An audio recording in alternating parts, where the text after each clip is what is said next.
You ask Tiger to solve. This deals with linear equations with one unknown. The final result is x equals 5. Let's solve it step by step. Simplify the expression.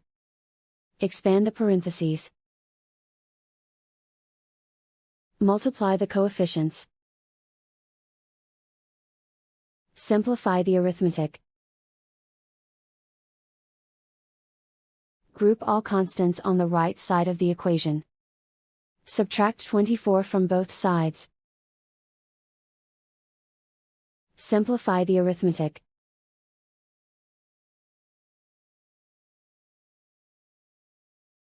Isolate the x. Divide both sides by -12. Cancel out the negatives. Simplify the fraction. Cancel out the negatives. Find the greatest common factor of the numerator and denominator. Factor out and cancel the greatest common factor. And so the final result is x equals 5.